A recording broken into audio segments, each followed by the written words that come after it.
Remember what I told you, right? Yeah. What else? It's grown man business. Grown man business. Just 4 words. 50 Cent put an end to a whole family's outburst in this way. Cemetery visits, FBI document leaks, and diss tracks.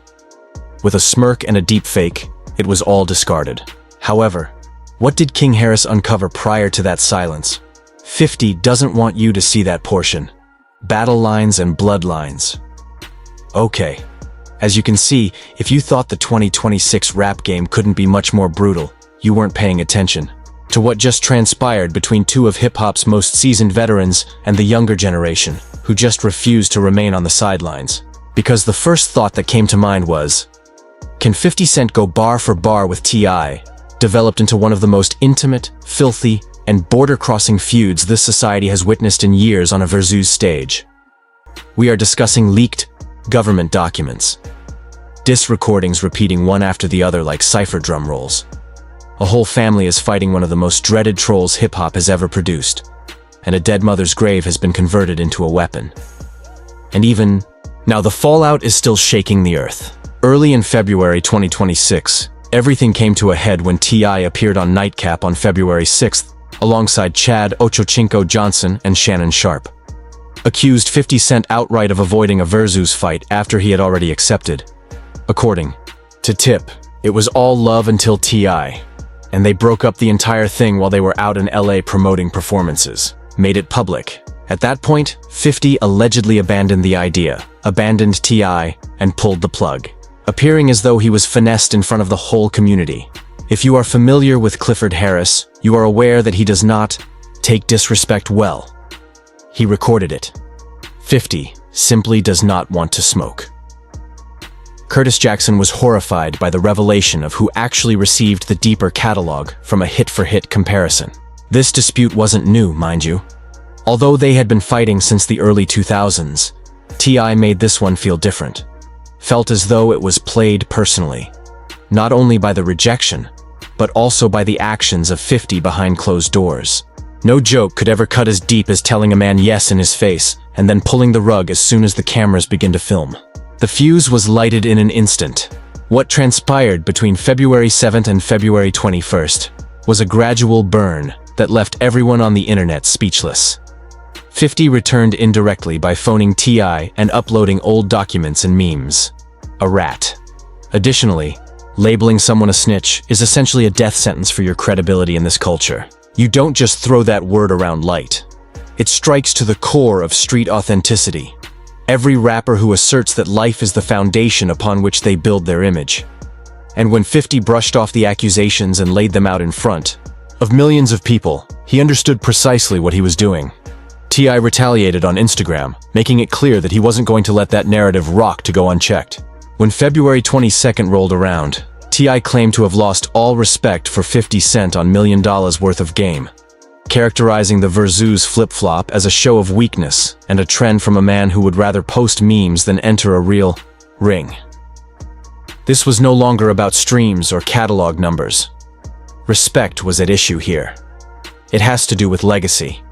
Who could hold that crown without blinking while staring the other man in the eye? However, no one saw it coming until the entire situation passed into territory on February 22nd and 23. Territory that caused a sharp rift in the fan base and made some wonder if any line in a rap feud is still considered sacrosanct. Because 50 Cent shared a lewd image of Tameka Tiny Harris, T.I.'s wife and King's mother, on Instagram with the caption, "Keep my name out of your mouth." He then shared a meme that made fun of King Harris's appearance, including his vitiligo, a skin condition no one requested and for which no one should be roasted. Every unspoken guideline against involving families in hip-hop conflicts was completely destroyed at that moment. It is no longer trolling to make fun of a man's wife or his son's skin condition. It's outright demolition. Attacks like those make a rap feud something that people carry with them for the rest of their lives. And 21-year-old King Harris, who is fiercely loyal to his family, went all out on Instagram Live with a statement so unvarnished and unadulterated that it simultaneously sent shockwaves through all platforms. The hurt in his voice was audible. His face was filled with anger. You could sense the precise instant this young man decided that repercussions were no longer important. I want to say something about my mama. Your mama. Go dig her up. That allusion to 50 Cent digging up his mother's belongs to 50 Cent's mother, Sabrina Jackson, who died in 1984 when Curtis was just 8 years old. King even went so far as to broadcast a video close to her grave, which caused a permanent rift in the internet. Some claimed it was warranted. Go dig her up. Post a picture of your mama. She pay respect. Stop playing with my mama. I'm going to remind you that your living mother is no longer here because you made fun of her. Others referred to it as a line that, under no circumstances, should ever be crossed. King, however, was not following reason. His actions were motivated by loyalty, adrenaline, and a protective instinct that prevents him from considering the potential PR repercussions. And King kept his foot on the gas when the smoke from that initial explosion wasn't even apparent yet, making it obvious that this wasn't just an internet outburst that would end with sunrise. Ain't playing like that. It ain't going like that. How y'all raised? I'm not raised like that. King's statement, "I'm not raised like that," separated himself from the onlookers who believed he ought to have kept quiet in observance of 50's legacy. He was informing the world that in his hometown, you don't let somebody use your mother's name and then get away with it. It doesn't matter how many TV deals you sign or how many plaques you have on the wall. I'm not going about my mama. I'm not going. So tell your mama dig her ass up and post a picture that look better than my mama. King then changed the entire strategy.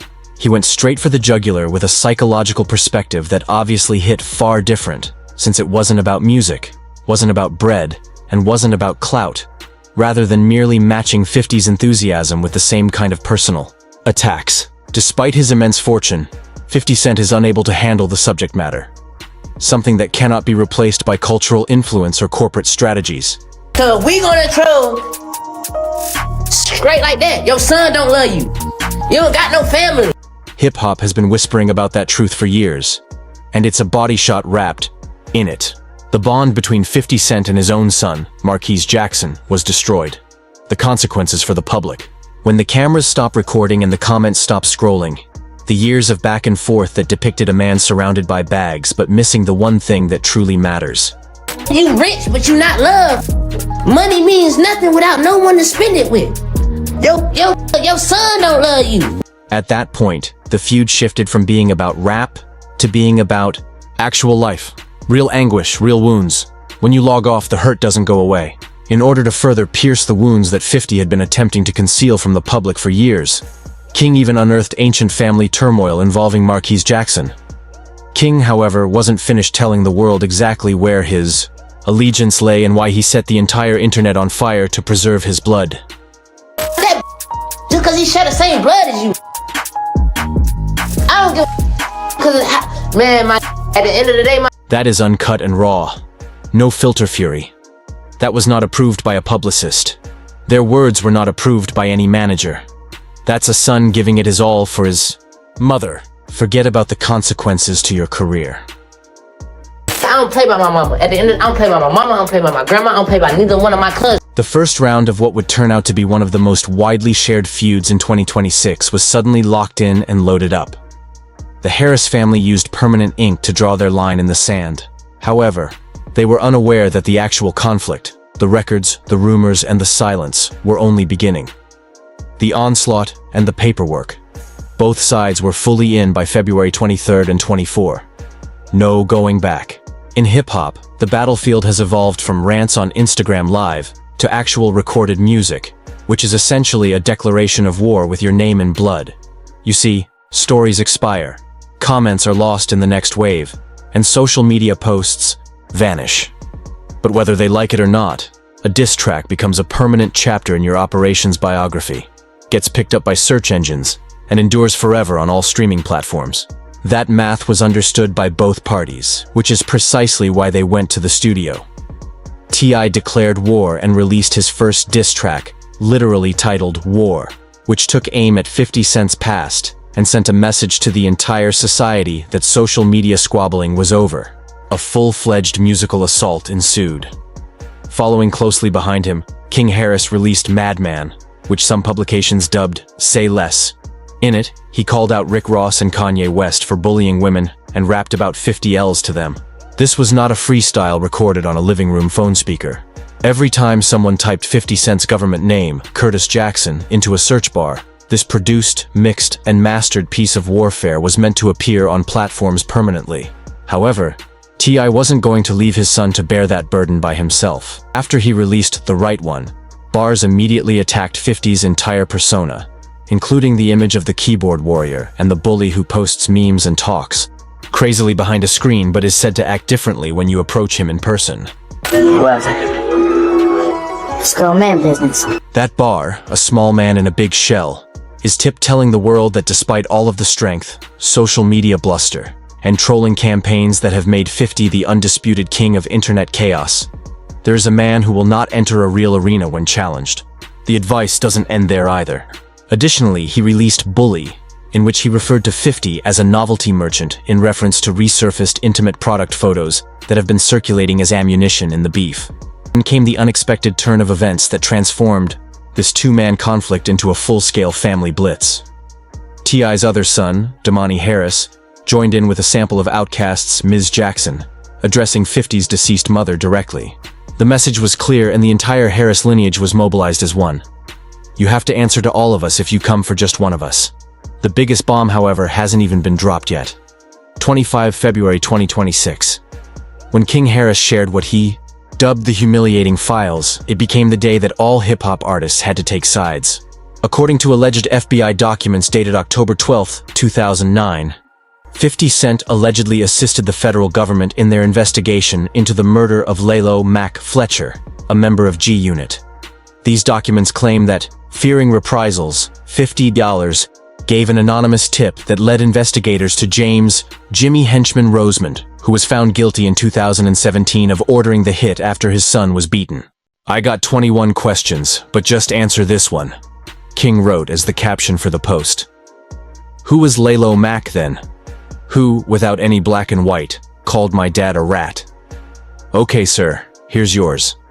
What a nuclear play that was. The sort of thing that, in a single Instagram post, completely turns a whole feud around. Dropping alleged federal paperwork on someone is the ultimate way to ruin someone's reputation in a society where the no-snitch code is revered and the mere charge of assisting law enforcement can result in expulsion from every studio, stage, and circle that matters. It makes no difference if the documents are authentic or not. As soon as they appear on the timeline, millions of people view them, take screenshots, and form opinions before anyone has a chance to verify any of the information. And that is both the genius and the risk of King's actions. For weeks, 50 called T.I. a rat, using that designation as a weapon to destroy everything Tip had created. King then completely changed the plot. No, the person who has been pointing the finger all along is the true informant. The hunted turned into the hunter. However, this is where the twist becomes really fascinating and instructive regarding the true workings of this culture. In 2019, those documents were already disproved as fake. Federal sources and TMZ verified that there was no formal FBI connection linking 50 Cent to being an informant. The conviction of Henchman was based on entirely unrelated evidence that had nothing to do with Curtis Jackson's anonymous tip. Over the years, similar allegations from ops like French Montana and Irv Gotti have surfaced, but each time they have been refuted by the smallest amount of investigation. King was essentially recycling old ammunition that had already been inspected and rejected by all reliable sources that bothered to investigate it. The problem with hip-hop, however, is that perception continues to overpower reality and strike more forcefully than truth. Even disproved documents can sow doubt when they appear on the timeline, just as millions of fervent supporters are picking sides and searching for any justification to support their stance. The mere accusation is a weapon in a culture that is based on reputation. King swung it as if he realized that virality doesn't require confirmation. Additionally, King made sure to express his opposition to the entire online trolling culture. That 50 used to launch his second act career in the most explicit way possible. The most obvious indication yet that King was not abiding by the rules of online beef was that young man telling millions of viewers that he didn't care about the unwritten rules of online engagement or how the internet works. He was operating under family rules, street rules, and rules that don't give a damn about blue checks or follower counts. I don't play about it. I don't play about it. That's just how I'm raised. Therefore, the question on everyone's mind was the same by the time that paperwork was making its way through all of the country's major hip-hop outlets and timelines. Now, what will 50 Cent do? Because let's keep it a secret. For Curtis Jackson, who made a fortune from trolling and transformed online combat into a craft, this was uncharted territory. In fact, he may have become more relevant in 2026 than he was during the height of his musical career. A person half his age, with a fraction of his resources and nothing to lose, has never put him on the defensive like this in 2 decades of public feuds with some of the biggest names in the business. Disses were piling up. The paperwork was getting out of control. There was no indication that the family offensive would slow down. Would he really hit the booth and go beyond memes? Or would King Harris be pushed towards silence? Something no one anticipated by the weight of his offensive? And that's precisely where the entire story took its most outrageous turn. 50 Cent deleted every post pertaining to the feud from his Instagram page on February 26th and 27. Every meme, document pertaining to T.I. and attack on King was erased and wiped clean as if it had never happened. And he left a message that said, "You guys hurt my feelings," in their place. On the surface, that seemed like classic 50 sarcasm. I'm out of here. However, beneath the humor, there was a noticeable change in the dynamic. The Troll King appeared to blink. At least, that is how it appeared. T.I. posted, "Lessons," his 4th diss track in this war, over a picture of 50 people holding a private novelty item. In about a week, 4 tracks were recorded. King hasn't stopped either. He continued to bring up old accusations, stoking controversy like an unstoppable faucet. However, 50's answer, the one that truly demonstrated how he intended to approach this entire matter going forward, took a form that no one could have anticipated. 50 uploaded an AI-edited clip from the film ATL, deep-faking his face into the scene aimed directly at King Harris, rather than escalating with his own disses or more personal attacks to match the intensity of the Harris family. That informal, almost contemptuous tone, utilizing a deepfake clip from a film in which T.I. At the age of 50, he told King and the Harris family as a whole that he didn't even see this as a conflict between equals. He is handling the entire situation as if it were a small annoyance, a short break in his routine of packing bags and making sales. What's up, man?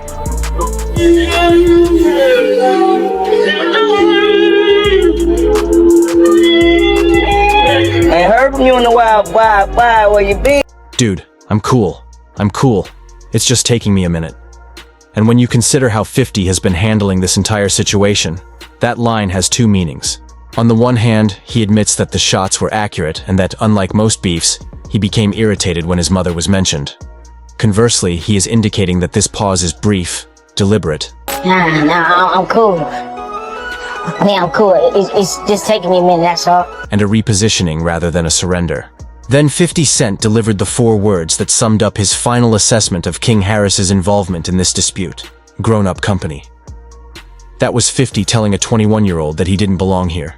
That no matter how many times he rants on Instagram Live, or how many times he resurfaces debunked documents, 50 still sees him as a young man who wandered into a room full of adults and doesn't understand how serious the situation is. And because it denied King the one thing he was fighting for. Well, I was trading everything out as soon as I get that money. Remember what I told you, right? Yeah. Acknowledgement as a legitimate threat deserving of a legitimate response. That dismissal struck more deeply than any direct attack could have. The wider response was complete chaos, with old grudges resurfacing and allegiances shifting in all spheres of the culture. What? It's grown man business. Rick Ross publicly rode alongside King Harris, making fun of mothers in their 50s, demonstrating how easily former rivals will enter another person's conflict in order to gain points against an old foe. This was more about twisting the knife than it was about standing by King, because Ross and 50 had a history spanning more than 10 years. Charleston White criticized both sides for their hypocrisy, pointing out that when the flames get too close to home, the same culture that celebrates trolling suddenly demands moral boundaries. Veterans like Jim Jones attempted to maintain their objectivity in the meantime. But whether they wanted it or not, the attraction of this feud kept bringing old conflicts back into the public eye. The fans' response was evenly divided. King was commended by one side for giving his all while riding for his mother, claiming that 50 threw the first rock by going after Temeka, Tiny Harris, and deserved all of the consequences. According to the opposing viewpoint, King destroyed his career by disrespecting a deceased woman's grave, and regardless of who initiated the act or how severe the initial disrespect was, no amount of provocation could excuse going beyond that boundary. Then there was the instance that truly demonstrated how far this whole situation had gone beyond hip-hop's bounds. Because the beef went so viral, real police departments received calls from worried fans, which compelled officers to publicly state that they were not planning to get involved in a no-rap feud. You can tell that the situation went beyond culture and into the public consciousness in a way that none of the parties involved anticipated when law enforcement was able to issue official statements stating that they were not getting involved in a rapper-on-rapper Instagram feud. Regarding the degrading documents that King purportedly shared as his knockout punch, the truth is that they revealed something far more intriguing than any individual's collaboration with law enforcement. They revealed the poisonous nature of hip-hop's no-snitch culture, which prioritizes secrecy over security, views assisting law enforcement as immoral even when lives are at stake, and can be used as a weapon to damage reputations using false information regardless of the truth. People quickly pointed out the danger on social media. In this culture, posting phony documents is not only careless, but it could be disastrous for one's reputation and physical security. So where does this leave everyone at the moment? Neither party has expressed regret. King Harris indicated that his clip isn't yet empty when he publicly stated that he was just getting started. The entire network of soldiers he developed over 2 decades, including the G-Unit Circle, his affiliates, and the 50s camp, remained strategically silent, allowing that AI clip and those 3 words to speak for themselves. T.I. has 4 disses on file and isn't displaying any signs of backing down. Even though the leaked documents would be dismissed in a real courtroom, they continue to circulate despite being debunked, causing harm in the court of public opinion. And after these eruptions, the culture was left sitting with the same problems it always faces. Where are the lines? Who gets to illustrate them? And what happens if someone crosses them all with nothing to lose? The sarcastic farewell, the deleted posts, the grown man business dismissal, and the 50s silence in the aftermath may have been the most calculated move in this whole story. 50 Cent responded with something more powerful than any diss track, meme, or leaked document could ever be in a conflict where King Harris brought the noise, the documents, the family offensive, and the viral moments. He retaliated with the one thing that makes a young man who is desperate for attention go completely bonkers: lack of interest. Furthermore, the loudest statement you can make in hip-hop is sometimes the one you don't say. Click on any of the cards on your screen if you liked this video.